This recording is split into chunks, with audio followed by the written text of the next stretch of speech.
Hi everybody, this is Willie at newandlostcrafts.com. Going to do a video for you today that I've been meaning to do for a while, but it's about assembling your own bug out bag or 72-hour kit. It's something that I've had assembled for maybe 6 months now, and everybody's going to do it a little bit different, but I figured may as well go ahead and film this. Whenever I've gone to do it in the past, it's always like, well, I need to make sure I have this in there, and just you come to realize that it's something that's never going to be done. It's going to change depending on the season of the year, depending on your needs from year to year, and also just what you need as a person. Like this is my kit. I do plan on putting a kit together for my wife and daughter. Haven't done that yet, but I have enough experience with what I think is helpful and what works. But as an example, my 7-year-old daughter, her needs and what are going to be in her kit are going to be a lot different than what's going to be in mine and my wife's, and those need to be complementary with each other. So I definitely have some things that are in here that can help us all out if need be, and we're all together if there was an emergency. So I just wanted to point out this is the bag that I use. It's kind of a military style. There's all sorts of places where you can attach things, all sorts of different straps. It's fairly compact. There is no frame in here, but any bag will work. You definitely need some capacity depending on what you're putting together, but again, like I said, that's going to be up to you.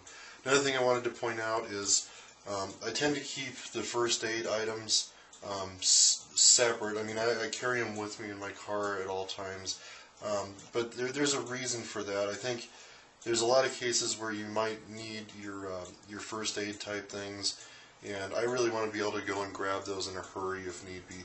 So I keep those separate, along with any other seasonal type things that you might want to have. So as an example, here in Colorado, during the heart of winter, we all carry our sleeping bags in the cars with us, as well as nice warm boots if you had to do some walking. So those types of things are separate, but definitely consider them. Okay, I wanted to do this little first aid kit. We certainly have more supplies around the house, and when I first started putting this together, I really kind of struggled with what to have in there. So I just bought a generic kit from Walgreens. I think it cost me about $8, and basically has some real basic things in there, from bandages to Band-Aids, some sterile gloves. There's a few little things in here like wet wipes for cleaning up wounds and things like that. So I think those are a good start.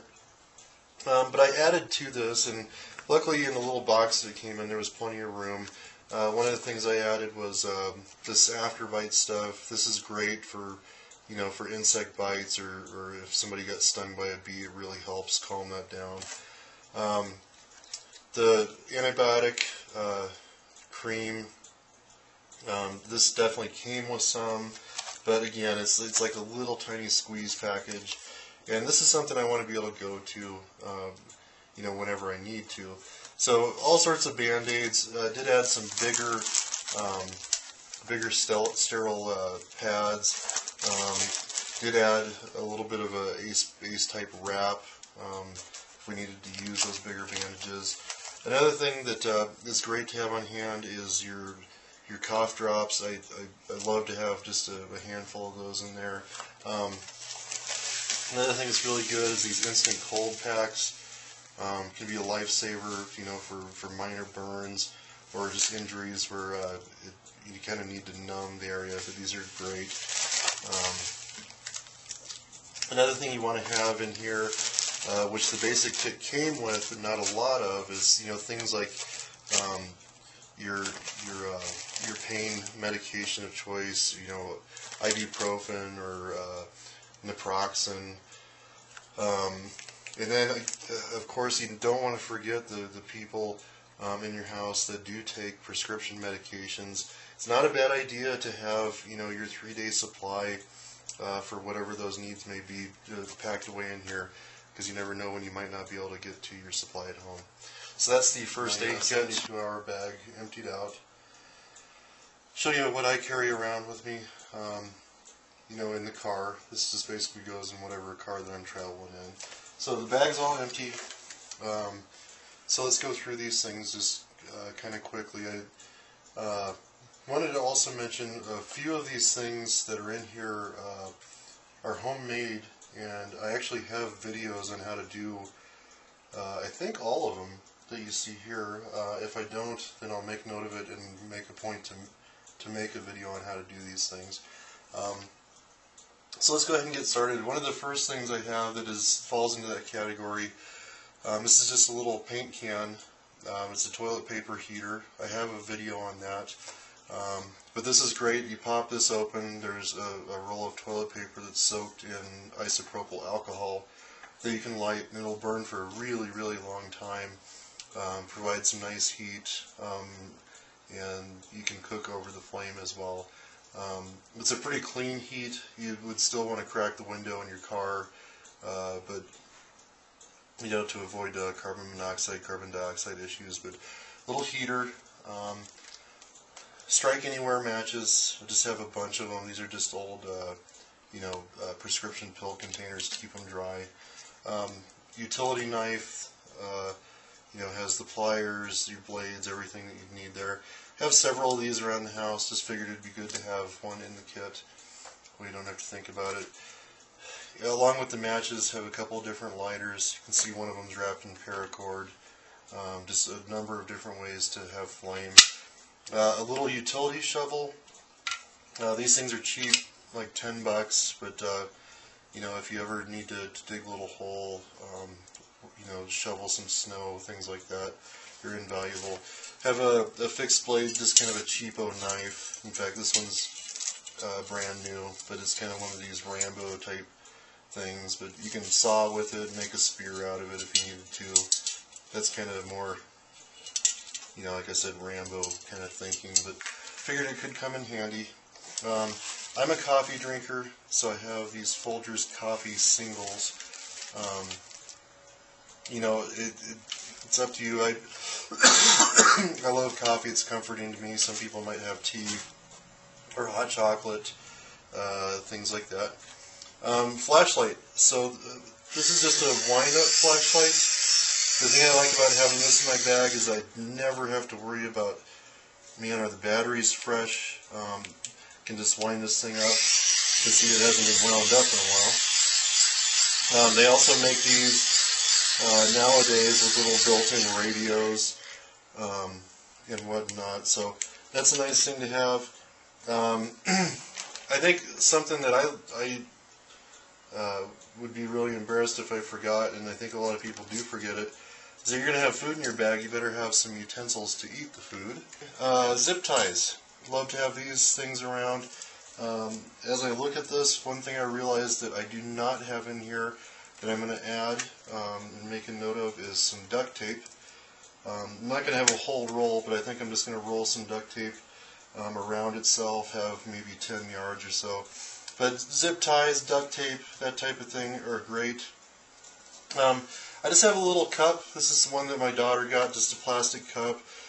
These are great to have around for a number of reasons. Just, you know, a little sip of water, helps you with cooking, things like that, if, you know, cleaning your pots and pans when you're done.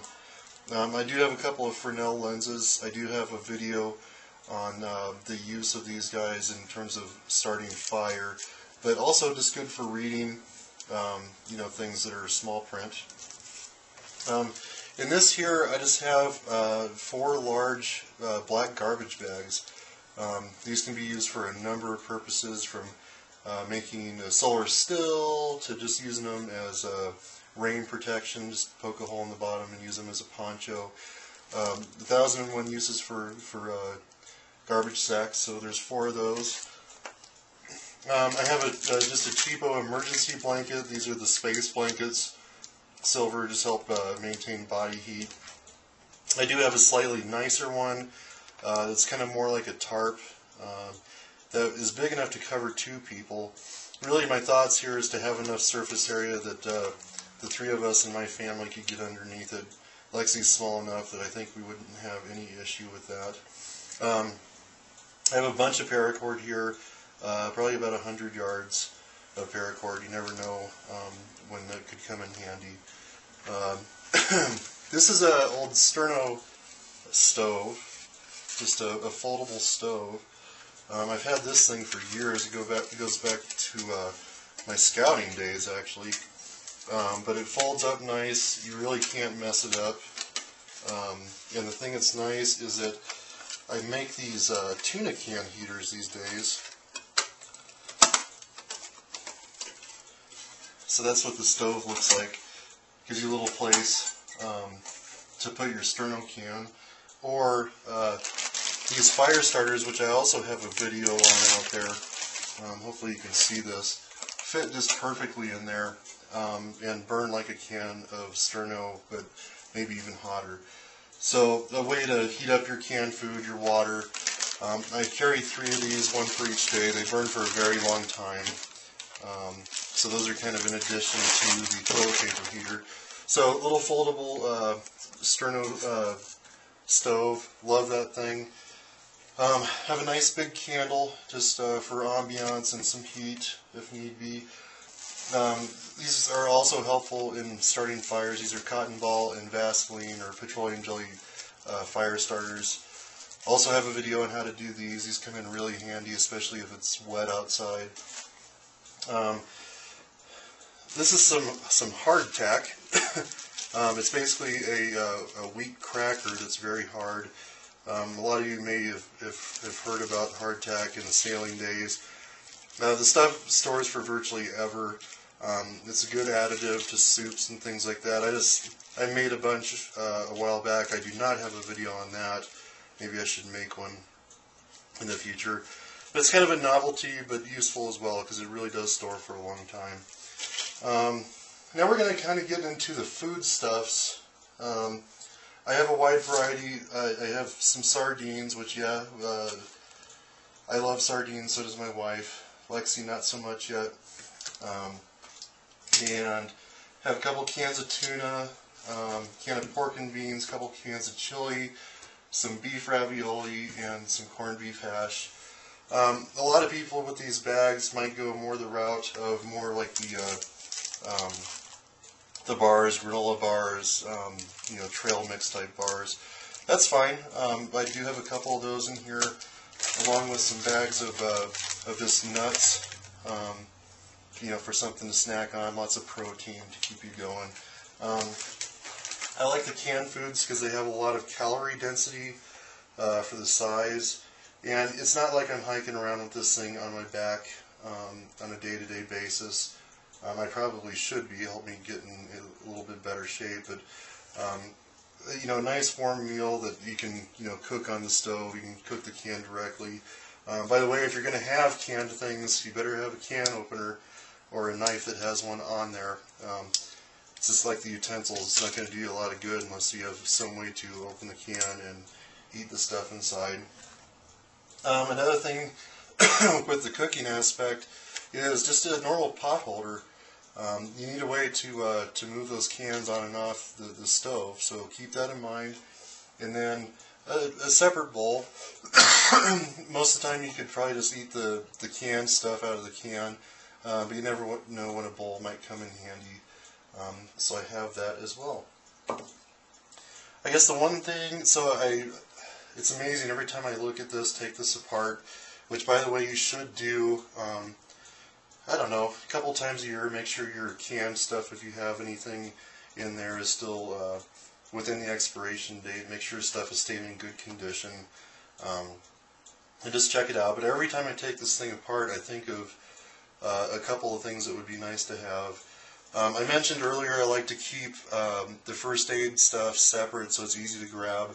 Another thing that I do keep separate is the small water supply, so I just basically have a gallon container in each car. And that becomes a little challenging in the winter here because it likes to freeze up.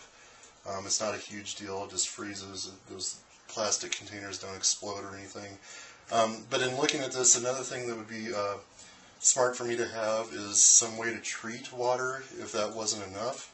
So either, like a tincture of iodine or some chlorine or one of those fancy filters. I think I might just put together a small bottle of chlorine bleach. It's something I have on hand and can easily do. So there's 2 additives already. That's about it. This is all going to go back into my pack. Let me know what you think. If there's something obvious that you know that I'm missing. I'm also going to write this down in a Word document so we all have it available as a starting point. I hope people just getting started out there that might be of interest. So download that and get yourself started and get yourself prepared just in case you had to be away from home for a couple days. You never know when it might happen. So thanks for watching. This is Willie at newandlostcrafts.com, and have a nice day.